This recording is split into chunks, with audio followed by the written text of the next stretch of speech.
I walk up to a girl and be like, girl, I'm buttery. You ain't never met a man like me, buttery. See, now that just gets weird. Why is it weird? It gets weird. Well, you want a man that's not buttery? You want a man that's stiff? You're not buttery. Listen, you know what comes with butter? Bread, and I got that too. Straight buttery. Let's see what you're doing here. Let's see what you're doing. Straight buttery.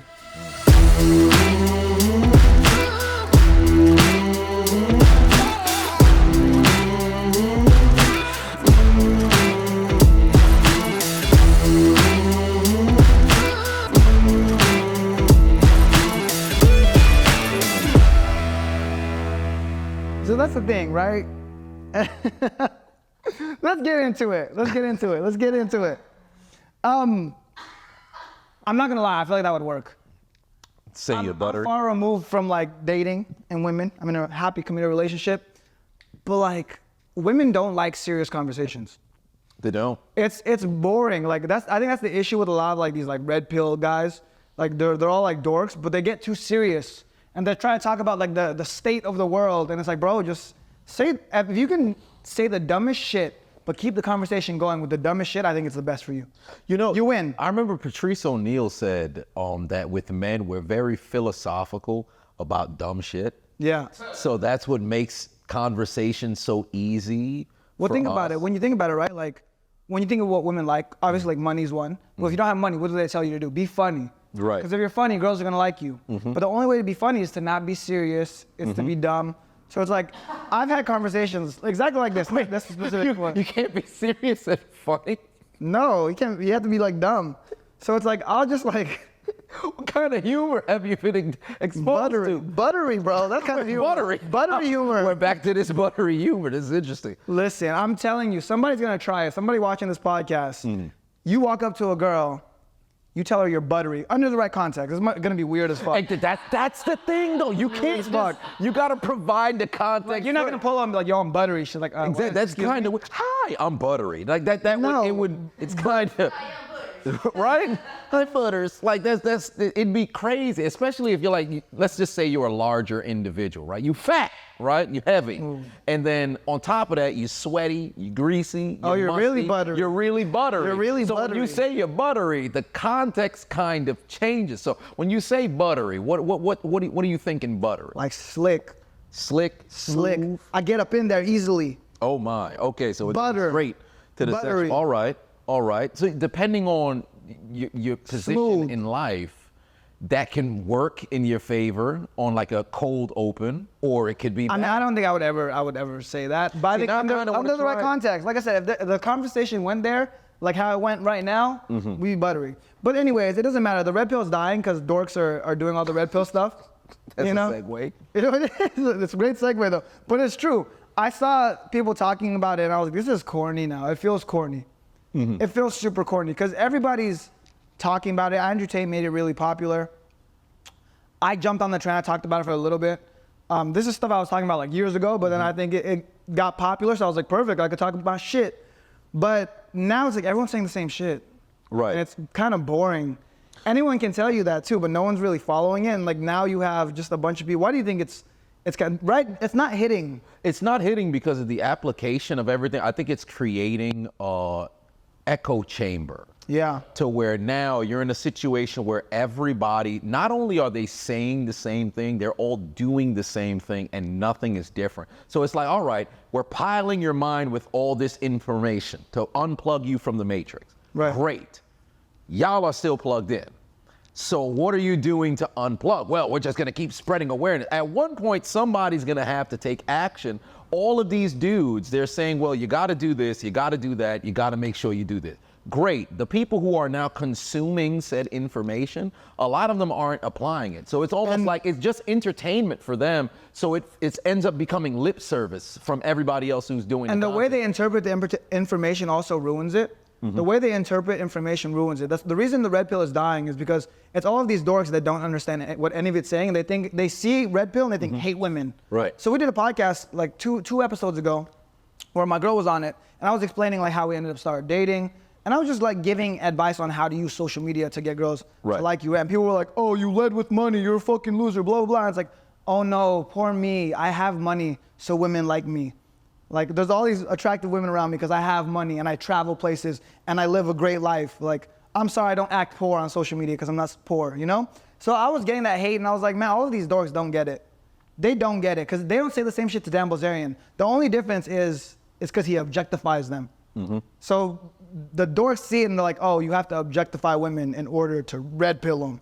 Yeah, it seems like they put everything into one box. Yeah. And it's gotten to a point, especially with the people who have the red pill content, because when you're putting it out there, I think because it's relatively vague and not necessarily specific, there's a lot of people say, okay, well, this one works for him or this works for them, but you never take into account it operates for this person because they're at this level. Like we talked about it before, where if you're somebody who's saying, like Tate, for example, where he's at in life is substantially different from where the guy who just got out of college or is in college is at. Right. You can't expect to do what he does at this level because he's there. Now, granted, he may have always been the same person, but the different sort of outcomes apply as he gradually went up the ladder to where he's at. You can't be somebody who listens to what this guy is saying when he's at this status and think you could just apply it down here and it's gonna work. It's not going to. Yeah. Well, that's the craziest thing. I don't know. I posted a video a while ago. It was just like a montage. It was like one of those TikTok clips that says, fellas, if you have money, you're always her type. Focus on your bag. And it was just a montage of me hanging out with a bunch of girls. And the comments were crazy because like, oh, girls only want you for your money, this, that, that. And I'm like, what is the difference between this and like what Dan Bilzerian does? And when Dan Bilzerian posts, all these dorks are like, oh my God, you're the GOAT. You're my hero, my mentor. But then anyone else does it, they get mad. So it's like dorks. I don't know, I'm over it. Like I get tired of the red pill content in general. Yeah, it's gotten very tired. I think it's gotten to a point now. It's played out. It's played out. It had its run. I think it was essential for a lot of people getting an understanding of not only just how life operates, but then female nature and things of that nature. But if you're somebody who doesn't apply it into your life the right way, it then creates the incels that we have going on right now. The people who just wake up in the morning and hate everything about life because their life is shit. Well, I think what happens is they see someone doing better and they project because they're like, well, shit, I see this. Lately, I've been doing live streams and I get so much hate in there. And I feed off of it because I'm like, this is great for the views if I'm just cooking people. I got my TikTok stream shut down for bullying. Yeah. Oh, really? Yeah. Oh, join the club, man. I'm on TikTok number 5. That's what's up. There was some dude that was talking shit. So like, typically I ignore it. But I was like, no, let me fuck this guy up. I'm gonna wreck this guy. So I just started calling him a loser. I started going in on his life. Like, I went low. Fuck him. Fuck him, you know? When they go low, go lower. Yeah, I was ready.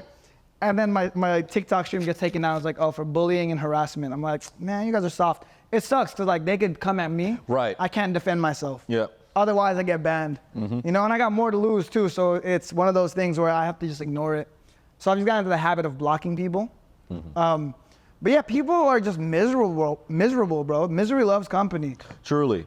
Misery does love company. It's very interesting when you find yourself around miserable people. You can feel, especially if you're somebody who's an optimist, you're somebody who's a go-getter, and you're an achiever, but then you find yourself in this environment of people who are just completely negative and they're haters.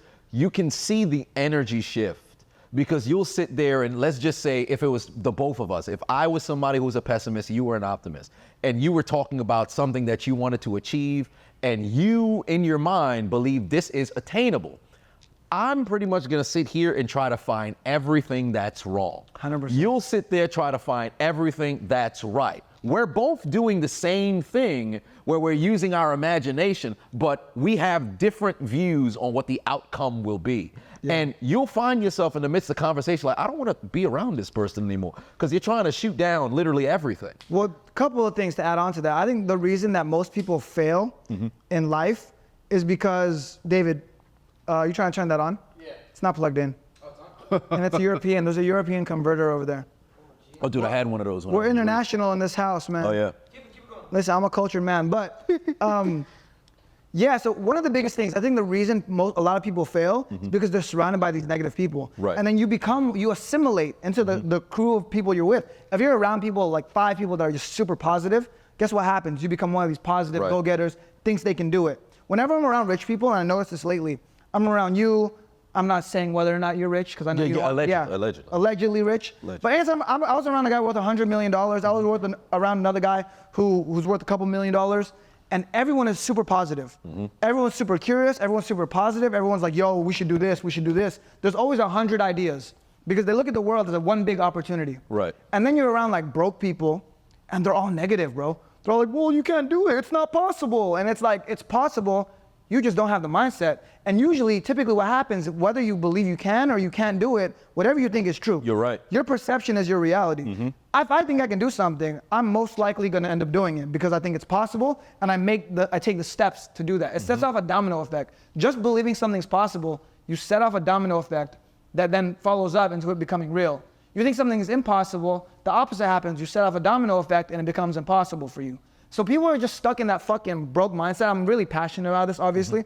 People are stuck in that fucking broke mindset that keeps them broke, and then they blame other people, or they take it out on other people. So they'll see someone doing good, like yourself, or like me, or like David, and they'll be like, oh, you got lucky. Yep.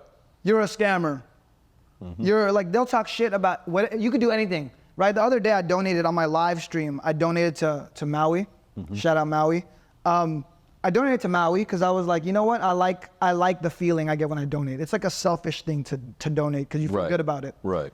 People found a way to hate on that. Yep. I donated, I think, $1,000 on live, and everyone in the live was like, only 1,000? I thought you were a millionaire. Why are you only donating 1,000? I'm like, motherfucker, how much did you donate? Yep. How many lives did you help? You know? Because I might have money, but $1,000 is still a lot. That's still what somebody might make in a week. You know? $1,000 is still $1,000. But people found a way to hate on it, and it really pissed me off. It got me angry. I was like, man.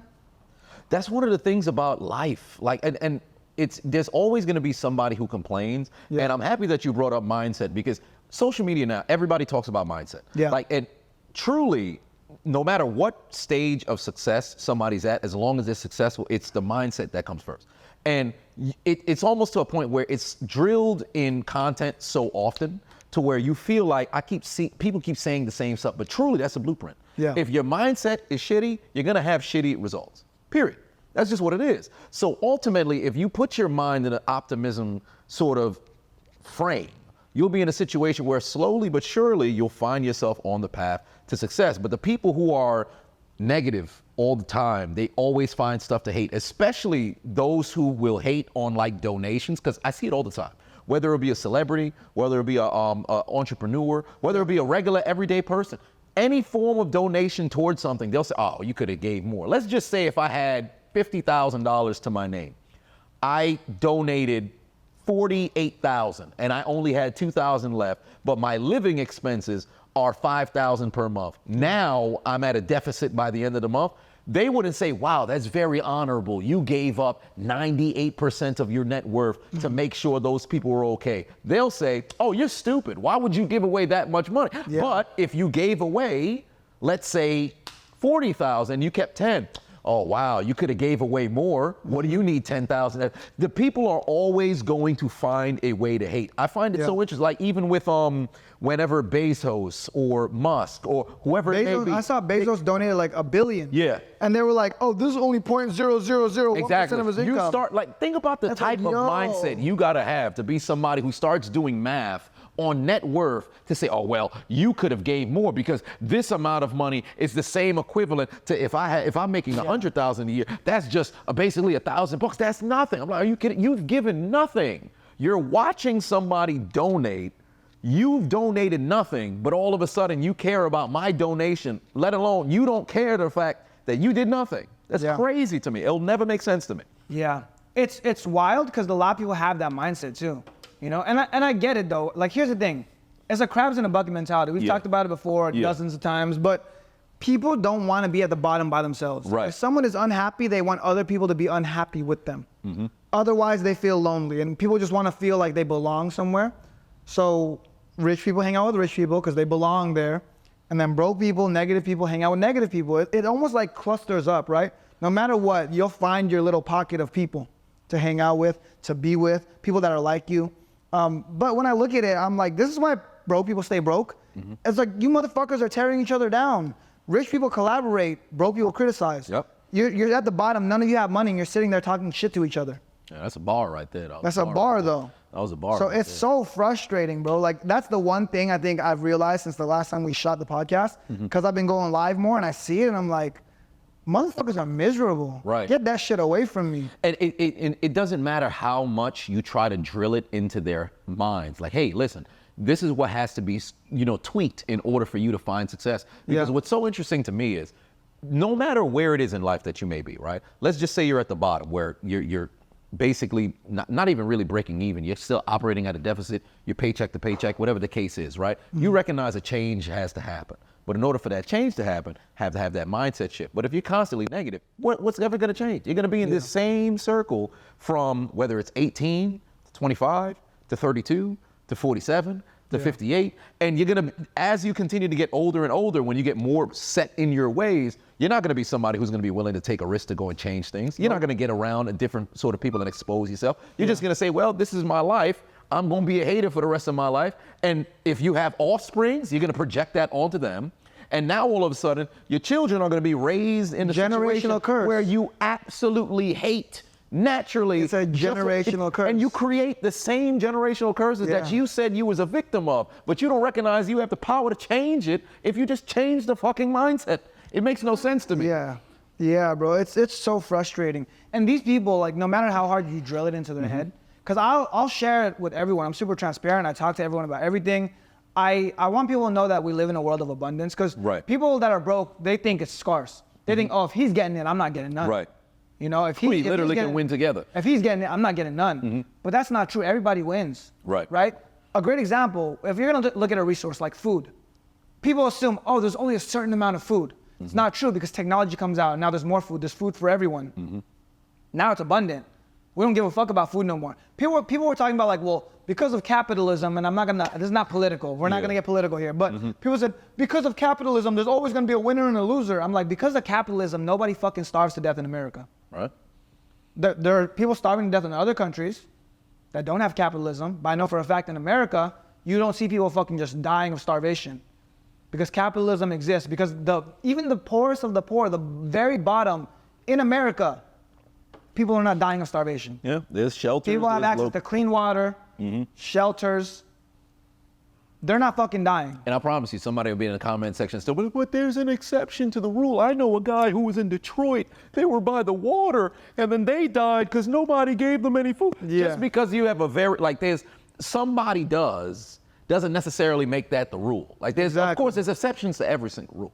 And I'm not saying America's perfect. I'm saying the lowest here still far better than the lowest in other countries. Yeah, because in life, truly, there's winners, there's losers across the board. And what's frustrating too is a lot of people, I guess we're gonna go there. It's a political episode. Yep. I'm about to rant. People talk about the flaws of America. They say, oh, but look at Europe. Look at these countries that have universal health care, et cetera, et cetera, et cetera. Yeah, because they don't have to worry about, like, protecting their people. They don't have to worry about a military. You know why? Because they got fucking America. We're the big bouncer for the entire world, right? You have other countries that they have health care and they're not worried about getting invaded. I'm like, yeah, because fucking the second someone invades them, we back them up. It's like having a big brother. You're not gonna get big and strong and buff if you got a big security guard with you or a big brother with you all the time. It's a fair assessment. You have less incentive to do that. Because for me, the way I look at it is whenever somebody says, all right, it's better at a different location, go live there. Try to live, even, you don't have to go live there permanently, but go 6 months, year, experience what life is like there, then you can truly compare and contrast. Because you can always hate from inside the club, but then go outside, go to somewhere different, experience their culture, experience, working there, living there, communicating there, networking there, and then ultimately at that point you truly can have perspective. Because there's a lot of people who you're in the country, so you hate all day, but then you've never been outside. Well, no. So here's an example of this, right? I think other countries are great for lazier people. If you're someone that's lazier, and it's hard to become a citizen of these other countries, so it's hard to live in these other countries, but lazier people will do great in other countries because it's like other countries take care of you. Ambitious, smart, hardworking people, diligent people, they love it here in America. Because here, this is the land of opportunity. Yeah. My friend that just walked in, I don't know, we probably got him on camera. He just walked in, he's from Germany. But he loves it here in America because he's like, I could order anything, it's at my door. Next step, he works 8 hours a day, he can make a bunch of money here. He loves it here, right? His place, he said, oh, well, I hate, like, if I strain my knee here, I can't go to the hospital. Right. I have to go back to Europe and go to the hospital. So that's one thing he doesn't like. But as far as making money, opportunity, he's here. So the people that want to win, this is the place to win. Yeah. Other countries, I get it. Like, people want to go there, but this is not the content for you, I guess. Like, this is not your content, because I'm big on just like being excellent at everything. Right, because you want to find a place to win. It's just something about mediocrity.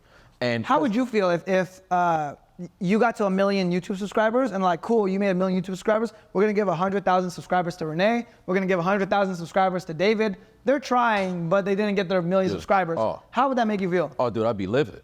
I'd be livid. Like, I had to do all this work to get to this point, and then you just see it handed to somebody else. Yeah. Oh, dude, that drives me up a wall. Yeah. Now, granted, it's not gonna be something that's constantly on my mind. In the moment, I'll be like, okay, I'm pissed, but immediately I have to get back to work. But what happens though, I feel like it de-incentivizes you. Right. Because now you're like, oh, if I get 2 million, it doesn't matter no more. If I do 2 million, you're just gonna give more followers to these people? Correct. It's like the people who buy followers online, because although if you buy the followers, the appearance of it all works depending on whatever business metric that you have, because you could have an empty account to where it's just like the numbers that's there, but because it appears that you have the authority, it works for the business model. So I get that point. But if you were somebody who wanted to have the authenticity that was behind it, it's not the same as somebody who went and you grew it organically. Yep. But naturally across the board, it's like that in every metric of life. Yeah. There's gonna be points in life or different sort of things to where certain things fit there, and then other places they won't fit. But the people, a lot of times, and this is very common amongst losers, right? Say it again. Losers. It's very common amongst losers where you want everything to be perfect. Yeah. But the funniest thing about those people who want everything to be perfect as an excuse as to why they won't try or take a risk or whatever, they're not even perfect in their own life. You're a perfectionist, but you don't strive for perfection in your own life. That's the craziest thing to me. You'll be in a comment section and say, oh, well, but what if this goes wrong? What if that goes wrong? Your entire life, things have been going wrong. You're not even willing to try. Yeah. How are you going to sit on the sideline and complain about the people who are on the field? You never once tried to get on the field. It's crazy to me. It's like when people criticize athletes too. I feel like it's the same thing. People will criticize athletes and they'll be like, oh, well, his jumper is broken. I'm like, bro, his jumper is better than yours. It's 10 times better than yours. And I get it. Like you could say someone's trash comparatively. So you'd be like, it's trash compared to this person. But you can never be like, I'm better. I don't like that like mentality. It's weird. It's annoying. Yeah, it's weird. It's weird to me. And it goes back to like even with the incels and then with what's going on with them, right? And this is my biggest problem that I have with them, because you have these individuals who just get online. They'll sit inside, whether it's the mom's basement or whatever the case is, and all you do is consume content, and do nothing with it. You're just sitting there. It's not even information overload. It's an unwillingness to do anything. Yeah. So you'll just sit there, take everything in, build the anger, do nothing, just build on top bottle of up the anger. Exactly, and it gets to a point where, of course, you're going to project and have all of these false ideologies in your mind of how the world works. That's why I think, well, while you're consuming content, you should immediately disconnect at one point. A lot of these people, they don't. Like, their entire life is online. Like, if I took somebody's phone and I looked at your screen time on your phone versus how often you interact in real life, that probably is the biggest reflection of where you are in life. I think the people who spend the vast majority of time online rather than actually interacting outside, that's probably why they're in a situation where they're struggling. I don't know if they saw the lightning. That was the back. Hey, yo, that was crazy. Super light. Yet Thor is battling on the water. That was wild. And that was beautiful. I liked it. But yeah. I like danger. But one way or another, you know, I think it's at a situation. That's my middle name. They call me. That's why I chose this penthouse, because lightning hits all the time. Not bad. I'm like, yo, I dare it to hit me. You know, I dare it. I'm like, yo, let me stand outside and see if we. I'm can like, come on, bro. Actually, that's not a good idea. What you got? I just might. I have terrible luck. We're not talking about that right now. One way or another, I think for them, there should be a situation to where you have that disconnect. You go out, you actually attempt and try different things, because it frustrates me because everybody's capable.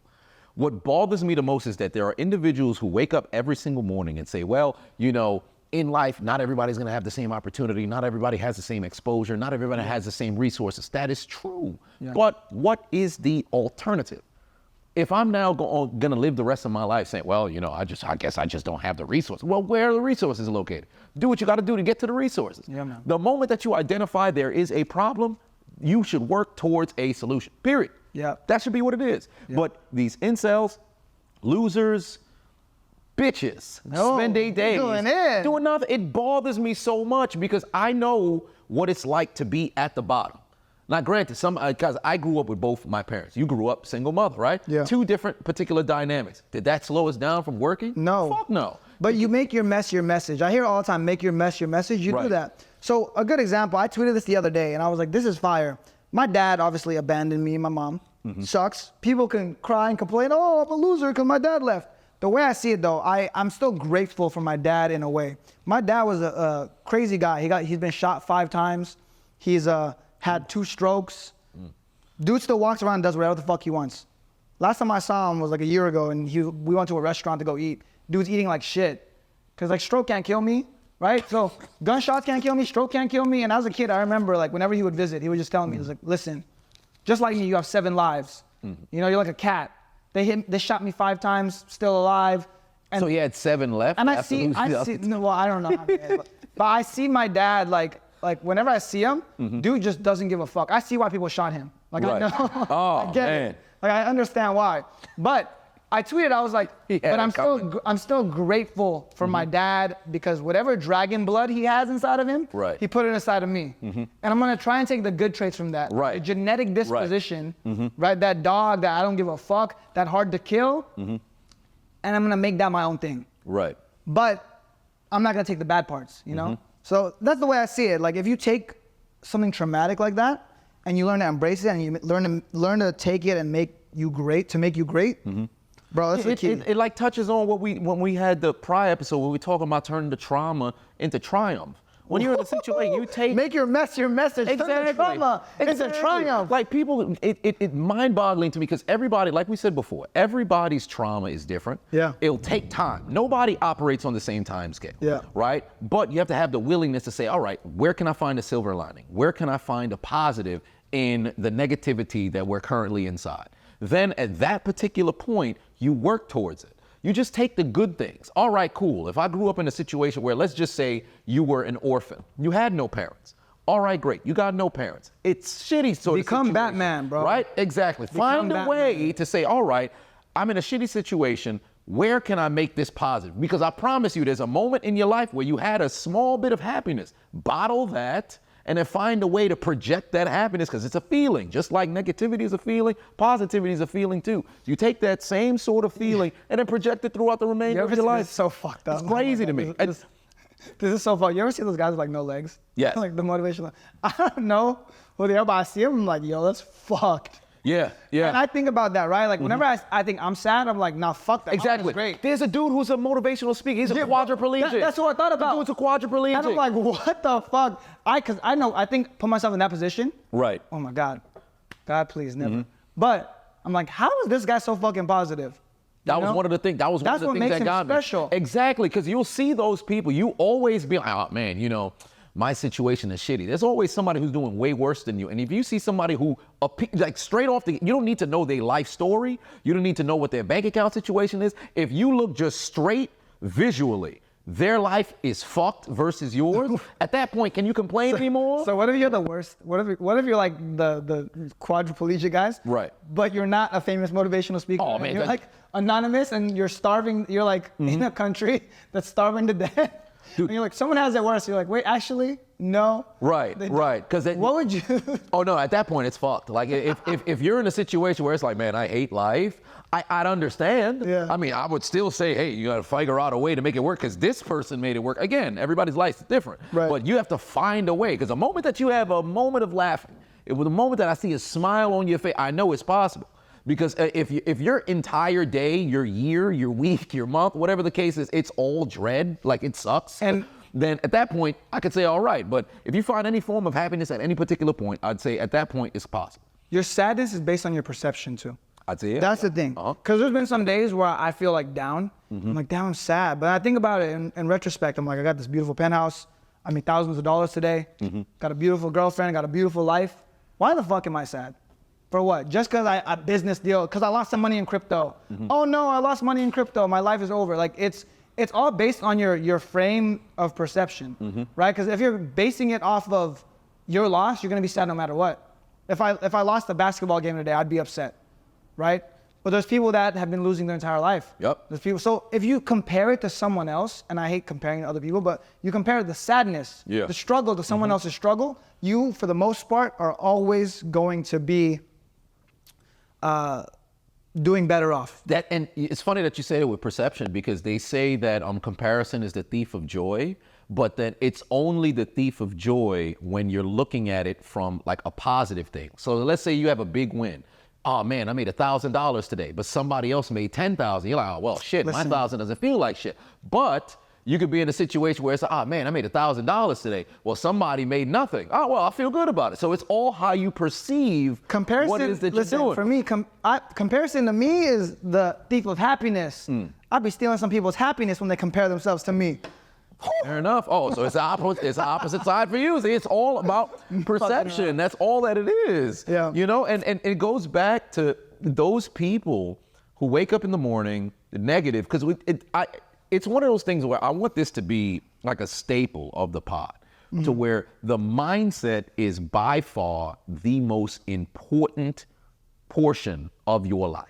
Yeah. You wake up in the morning, I'm not even one of those affirmation people. I've never been one of those affirmation people. I'm looking in the mirror, I'm gonna be amazing today. It's gonna be great. Thor's gonna come down from the heavens. I'm gonna love what's going on, right? I've never been one of those people. But I make sure that my mornings aren't negatively affected, or I should say my afternoons aren't negatively affected if I have a bad morning. My evenings aren't negatively affected if I have a bad afternoon. I look at, as the day progresses, whatever sort of emotion that I have in that particular moment, I try to say, all right, cool. If I'm happy, that's great. But then that won't translate, moving forward unless I let it. If I'm feeling bad and I'm negative, that won't translate unless I let it. I have to be in control of my emotion. I have to be in control of the day. I have to make sure I'm in control to make sure I'm in a position where I'm good, right? People, they'll have one thing happen and all of a sudden that becomes their master. You have a shitty 8 o'clock.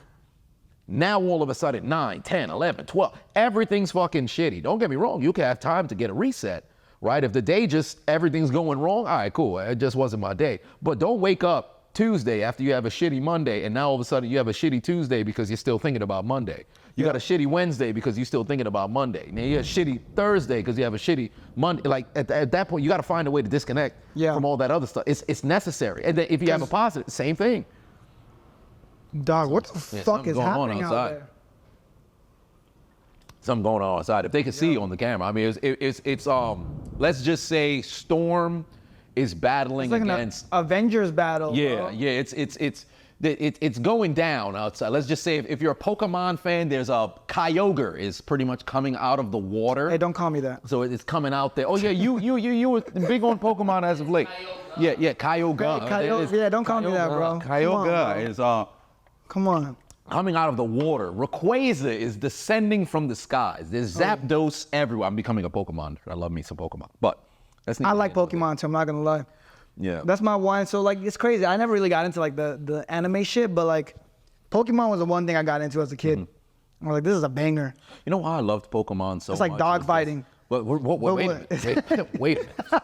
It's like dog fighting, but like. See, that's like two different areas. But I get the comparison. friendly. I get the comparison. It's like if we can make our dogs fight, but then after like, hey, squash the beef, you know? Yeah, but I don't think it wasn't dog fighting like it results in death. It was like battle to the death. Yeah, that's what I'm saying. Was that chicken? You make them fight till like one of them like is kind of like tired. Like, all right. Was that what Michael Vick was doing? I think those dogs was dying. I can't remember. I don't know. But anyways, it's like dog fighting, but Pokemon. Pokemon. Think about how wild that shit would be in real life. Let's say we had Pokemon where like we just make animals. Oh, it'd be over. It'd be over. Whoever has the strongest Pokemon becomes easily the most dominant, person on the planet. You know, Pokemon made me happy because it was super unrealistic. Because it's like there's criminals, right? Why aren't they like killing people? Right. They're just Fair like, yo, enough. give me a fucking Pokemon, homie. Yeah, I thought that's why I enjoyed certain games like Pokemon Coliseum where you had to steal Pokemon from other people. That was interesting. You're good at to that me. one, huh? Oh yeah, I was great. You kidding me? I got the description, but we're not talking about that right now. But what I enjoyed the most when I was young, right? Yeah, of course. Like, give me your Pokemon. I love Pokemon Coliseum. Right? That's the one you could steal in. Exactly, right? But when I was a kid, what I enjoyed the most about it was the camaraderie that you have, because before they had the online stuff where you had to have the link cable and connect with other individuals, it forced you to have to interact with people. So if I wanted to get a Gengar and I had to trade a Haunter, and you also wanted to get a Gengar, you had a Haunter, we have to trade with each other in order to get that additional Pokemon. In the midst of us having to have the conversation, because there was no internet, social media at the time. Internet existed, social media didn't. We had to talk to each other. So that forced us to have to interact. And what do you know? Some of my closest friends, we became friends off of playing Pokemon. Some people right now have great relationships based on playing these games because they had to interact. You couldn't just stay inside your basement and do nothing. I think that's probably why in gaming now, I've probably fallen out of gaming because there's no more of that in-person connection. Now, granted, you can do it online, but I might never meet you. Like we're oh man, we're gonna hop on the game or whatever. There's something special about being able to congregate. Like Super Smash Bros. Melee, I still have it till this day on my GameCube. And me and my friends, maybe like once a year, we'll come together and we'll just hop on the game and we're playing in person together versus, oh man, we're gonna hop on the game at like, 10 p.m. tonight. Now everybody got their headset on. You're in the silence of your own crib, but you're only interacting through the headset. It's something about being able to congregate together that makes things special. I think that Facts. That's the separation from, I think even with the incel thing, like we were talking about before, where you're still isolated. Do you think that the way gaming has changed has like affected that part of people? Because now you think about it, right? All these fucking people don't see anyone. All they do is sit behind a screen and like talk to people. All of their friends are online. I saw the gaming industry is bigger than any like sport industry. Right. Right. Like the gaming industry is bigger than the NBA, bigger than the fucking NFL. So that's why you have all these streamers getting massive contracts. Like Aiden Ross just got this like $200 million contract. That's an NBA contract, bro. Right. Because gaming is so huge. Do you feel like gaming, the way it's set up though, has ruined how people, because think about it, people insult each other, you don't have to show your face, it's just your voice. It's anonymous. Yeah. Do you feel like it's fucked up the way people interact? Oh, absolutely. Because 10 years ago, the Call of Duty Modern Warfare lobby, or whatever it was when you went live, if you took Gen Zers or people who are gaming or just got into gaming now and put them back then, there is no way they would be able to survive. The insults that was thrown out during the time, because that truly, it wasn't the birth of like social media, but that's when Facebook had been around for like 5-6 years. That 2008 to 2014, that 6 years online, people were just throwing out whatever they got bold, they could man. say. They got bold. And there was no real penalty or consequence. So because you were anonymous, it's like, yo, I'm gonna say whatever the hell I want. And then people started getting, because there was a heightened sense to be able to be anonymous and separated from everything else, people went away from having to game together to being more on your own. That's how now with games, from the people that I talk to who still game, it's like the single player stuff, it's not fun. Doesn't sell. They just have it set up in a situation where you just kind of go online, you have the multiplayer, but you're not really together.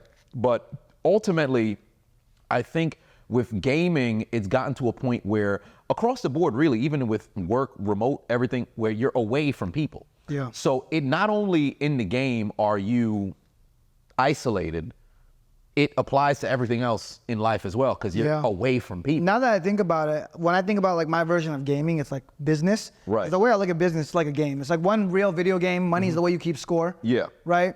And when I think about it, I have certain people I talk to every single day. Yeah. And it's weird because when I look back, for the past 2 months, I have talked to a certain set of people every single day for the past 2 months. Because they're involved in my business, they're involved in the operations, we're working together. It's almost like my version of gaming, like how people would hop onto a game and talk to people. This is how I do it with work. And I think that's just the world that we're in right now, huh? Have you had a chance to you meet them in person, or just primarily on Zoom? That dude right there. One in person. He lives in Germany. We talk every single day for the past 3 months. Yeah, but you made a point that you guys actually had a chance to meet I'm not in gonna person. lie. Him being here, we work so much faster. Because when you're not there, it's like, cool, you send a message. You can turn off a message. You can shut it off. You message someone, they just ignore it. You know, if they're here, it's kind of like you vibe off the energy. See, that's the thing. I think if people actually, if they prioritize more meeting up with each other, like even when gaming, like if you game within like the same sort of location, like when I was in Houston and I collaborated with the In the Clutch ENT YouTube channel, shout out to them. And they have a studio space that they rent, and they have different rooms together. But the gaming room that they have their setups in different corners of the room, but it's still within the same room. So with that being the case, even if you're playing the game together, but it's like you're on your own isolated screen, you're in the same vicinity. When I went to DreamCon, and they had a gaming, there was like a gaming floor, and they had consoles everywhere, right? And everybody was able to go and play the games that they wanted to play, but you're within proximity. I think it heightens the actual experience, because when something happens, rather than be like, yo, did you just see what the fuck happened? You could say, yo, you just saw what the fuck, and you're in person. Yeah. So it really creates that interaction that you need. I think if we had Nothing's gonna beat that. Nothing's ever gonna beat that. Nothing's gonna beat it. Nothing's gonna beat that. The more that you stay on the internet, and it warps people, and we could close with this, where it warps people's view on what real life is like. Because you ever seen somebody whose entire personality is shaped off of the internet? Well, and the thing is, right, people forget that there's real life repercussions with real life. Because when you're on the internet, you could do whatever you want. You could be a tiny little bitch, and like you could argue, and I know we're talking now, no red pill shit, but here we are, red pilling it up. Right. Fucking Matrix. But it's true, like, one really frustrating thing for me, I'm not gonna lie, internet hate is like, that shit is in my bones now, I feel it. But people forget that real life doesn't work that way. Yeah. Over the internet, you can say whatever you want. The second in real life, if you're out in person, you have to watch what you say.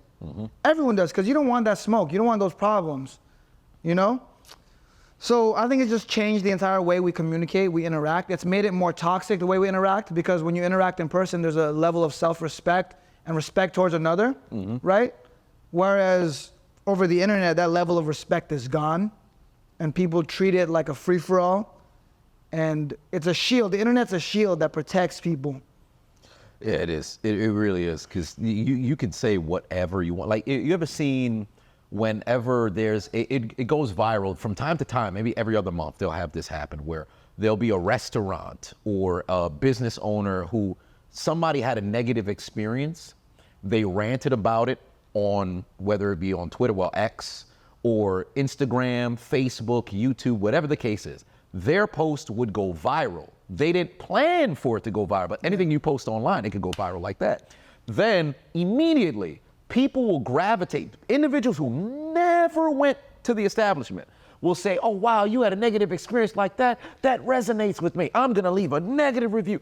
All of a sudden, this business, who probably had one person who had a bad experience, or maybe you may have had tens of thousands, hundreds, whatever the case is, people who had positive experience, because this small percentage just so happen to not enjoy themselves, they go online. Individuals who never been there will now go and flock, leave terrible reviews, and now all of a sudden your business is not performing at a good level, just because, hey, you know, it's the internet, it's not that big of a deal. But what they fail to realize is there's people's real lives that's being affected here. I think the better you learn to control the internet narrative, though, because internet is a game too. Right. And I think lately I'm learning that a lot of the internet, it all boils down to narrative control. It's the way you spin everything, and you can control the internet. In the past, people were trying to figure it out. You can control the internet now, because I think of something I saw, which was hilarious to me. It's really fucked up, but it's hilarious.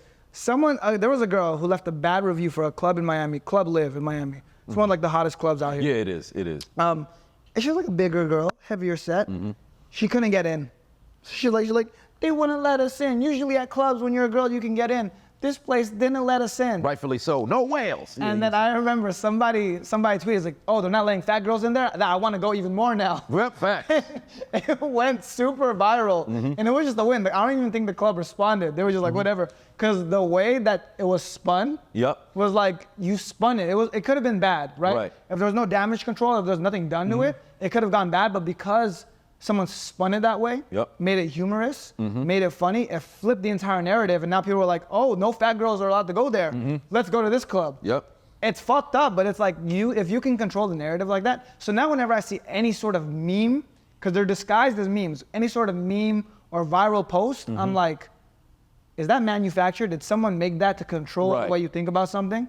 Because you see it all the time. So it's perspective. It's all perspective. It goes back to perspective. You find a way to flip it, get in front of the narrative, make it work for you. By far the best thing. That's where, like when we talked before about social media being a blessing and a curse, that's where it can be a blessing when it's a curse for somebody else. So it's always different for different individuals. But facts. It's a beautiful thing. But one way or another, I enjoyed this conversation, and I hope you guys did as well, because again, if you didn't know, get familiar. I am the diligent, vigilant, meticulous, sagacious, conscientious, analytical, methodical individual, the chisel of Adonis. But of course, you already knew that. He is a serial entrepreneur, the Filipino Prince Tycoon, Rene Lacade. And we are Assiduous.